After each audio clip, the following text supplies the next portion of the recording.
Hello everyone, welcome to my channel and welcome to another study blog. তো কেমন আছো সবাই? আশা করছি ভালো আছো। আর কেমন চলছে তোমাদের প্রিপারেশন জানিও। আর গত রাত্রে আমি অনেক লেটে ঘুমিয়েছি, কারণ মক টেস্ট দিচ্ছিলাম। আর মক টেস্ট অ্যানালিসিস করতে করতে অনেকটা লেট হয়ে গেছে। তো সেই জন্য আজ সকালে ঘুম থেকে উঠতেও লেট হলো। তো এখন প্রায় 7টা মতো বাজে, বাট থ্যাংক গড আজ পড়ানো নেই। সেই জন্য একটু সকালের দিকটায় পড়ার সময় পাবো। তো চলো পুরো ব্লগটা দেখতে থাকো শেষ পর্যন্ত। আশা করছি তোমাদের অনেক ভালো লাগবে এবং তোমাদেরও অনেক হেল্প হবে।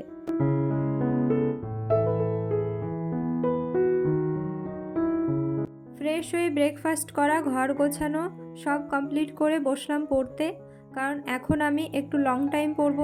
আর লাইফ সায়েন্সের একটা চ্যাপ্টার কমপ্লিট করব অ্যান্ড একটা ক্লাস। আর এই কিছুদিন এক্সামের জন্য আমি একটু রিভিশন করছি, বাট রিভিশন তাও এত সময় লাগছে। অ্যাকচুয়ালি ক্যাটাগরি 2 থেকে যে মাল্টিপল অ্যান্সার করতে হয়, তো ওগুলোর জন্য একটু ভালো করে সময় দিয়ে পড়ছি। তো আজ আমার টপিক ছিল ক্লাস 10-এর চ্যাপ্টার 2, জীবনের প্রবাহমানতা। আর এই চ্যাপ্টারে অনেকগুলো টপিক আছে, যেমন কোষ বিভাজন, রিপ্রোডাকশন, কোষচক্র। আর এখান থেকে প্রতি বছরই কিন্তু অনেক ইম্পর্টেন্ট কোয়েশ্চেন আসে। তো চলো এই চ্যাপ্টার থেকে কিছু ইম্পর্টেন্ট পয়েন্ট তোমাদের সাথে শেয়ার করি। প্রথমে যেটা আলোচনা করার সেটা হলো কোষ বিভাজনে অংশগ্রহণকারী যে কোষীয় অঙ্গাণুগুলো আছে, যেমন নিউক্লিয়াস, সেন্ট্রোজোম, রাইবোজোম, মাইটোকন্ড্রিয়া, এগুলো। আর এছাড়াও আমাদের যে জায়গাটা ভালো করে পড়তে হবে সেটা হলো কোষ বিভাজন, যেমন মাইটোসিস, মিওসিস, অ্যামাইটোসিস। তো এগুলোর বিভিন্ন বৈশিষ্ট্য আছে এবং এদের ভাগ আছে, সেগুলো ভালো করে পড়তে হবে। অ্যাকচুয়ালি ওভারঅল এই চ্যাপ্টারটা বেশ ইম্পর্ট্যান্ট। আর আমাদের এএনএম জিএনএমের জন্য তো বেশি ইম্পর্ট্যান্ট, কারণ 2022 অ্যান্ড 23 মিলে প্রায় 27+ মার্কস এখান থেকে এসেছে। তো সেই জন্য এই চ্যাপ্টারটা বেশ ইম্পর্ট্যান্ট, আর এটা একটু খুঁটিয়ে খুঁটিয়ে ভালো করে পড়তে হবে, কারণ এখান থেকে ক্যাটাগরি 2-এ প্রচুর কোয়েশ্চেন দেখা গেছে। তো এইভাবে কিছুদিন একটু ভালো করে পড়াশোনা করতে হবে। আর আমার সাবস্ক্রাইবার বোনেরা মেল করেছো, আমি কিছুদিন পড়াশোনার চাপে ছিলাম, সেই জন্য মেল চেক করিনি আর তোমাদের রিপ্লাইও করতে পারিনি। তো অলমোস্ট সবার একই কোয়েশ্চেন ছিল যে কিছুদিন থেকে, মানে সামনে যে এএনএম জিএনএম আছে, তো এই কিছুদিন আমরা কিভাবে পড়াশোনা করব আর আমি কিভাবে পড়াশোনা করছি সেটাও তোমরা জিজ্ঞেস করেছো। যদিও আমি এর আগে একটা ANM GNM strategy video upload করে দিয়েছি আমার চ্যানেলে, তো যারা এখনও দেখোনি তারা ডেসক্রিপশন বক্সে দেওয়া লিঙ্কে গিয়ে ঝটপট দেখে এসো। আশা করছি তোমাদের অনেক কাজে লাগবে। আর আমাকে এর পরেও তোমরা অনেকে মেল করেছো, তো সেই জন্য আজকের এই ভিডিওতে আরও একটু কিছু বলার আছে। তো চলো সেটাই তোমাদের সাথে আলোচনা করি। অনেকে জিজ্ঞেস করছো যে তোমরা এই কিছুদিন কিভাবে পড়বে। তো আমি তো জানি না তোমরা কে কোন লেভেলে আছো বা কোন সাবজেক্ট তোমাদের স্ট্রং, কোনটা উইক। তো আমি শুধু বলবো যে এতদিন যেগুলো পড়েছো সেগুলোই রিভিশন দাও আর নিজেকে যাচাই করো, তাহলে তোমরা নিজেরাই বুঝতে পারবে তোমরা কোন লেভেলে আছো এবং কোন পয়েন্টগুলো তোমাদের বেশি করে পড়তে হবে এবং কোন সাবজেক্টটাকে বেশি প্রায়োরিটি দিতে হবে। কিছুজন তো জিজ্ঞেস করেছো আমি কিভাবে প্রিপারেশন নিচ্ছি। তো আমি যেগুলো পড়ছি সবই তোমাদের সাথে শেয়ার করি, তো নতুন করে আর কিছু বলার নেই। আর এখানে আমি কিন্তু তোমাদের থেকে কিছুই লুকিয়ে রাখি না, তো সেরকম কোনো ব্যাপার নেই। তো যাই হোক, আরও একটা বোন জিজ্ঞেস করেছো যে ইংলিশের স্কোর কমে যাচ্ছে এবং মক টেস্টে ইংলিশের জন্য স্কোরটা ওভারঅল কম আসছে, তো কিভাবে প্রিপারেশন নেব।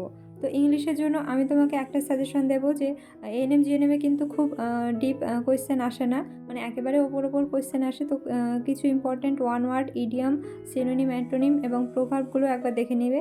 আর গ্রামারের ক্ষেত্রে প্র্যাকটিস সেটে যেগুলো থাকে সেগুলো আই থিঙ্ক এনাফ। তো যাই হোক, সকালের পড়া ভালোভাবে শেষ করে স্নান করলাম এবং ভেজা কাপড়গুলো মেলতে গিয়ে দেখলাম বাইরে বৃষ্টি শুরু হয়েছে আর বাচ্চারা অনেক মজা করে বৃষ্টিতে ভিজে ভিজে স্নান করছিল। সত্যি বলতে আমারও খুব ইচ্ছে করছিল, বাট উপায় ছিল না। তো ঘর থেকেই দেখছিলাম, তারপর বসলাম পড়তে।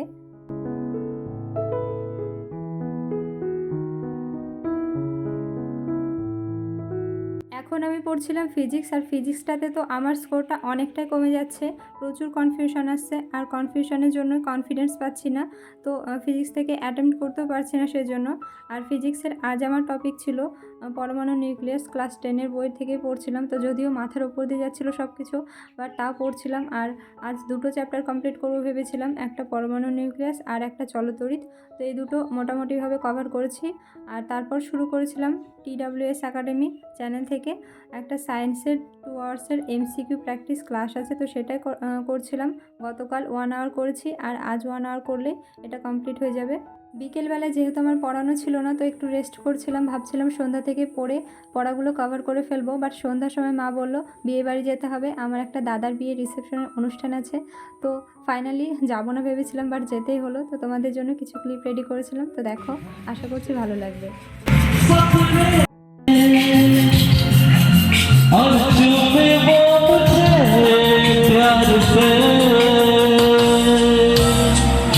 এখানে এসে একটা স্যারের সাথে দেখা হয়েছিল। অ্যাকচুয়ালি যিনি গান করছিলেন উনি আমাদের কম্পিউটারের স্যার। তো এখানে আমি কিছু ভিডিও ক্লিপ নিচ্ছিলাম। আসলে তোমাদের সাথে শেয়ার করাটা উদ্দেশ্য নয়, আমার ভালো লাগা থেকেই করছিলাম। আর আমার পাশে বসে আছে বিউটিফুল ওমেন, ইনি হলেন আমার মা।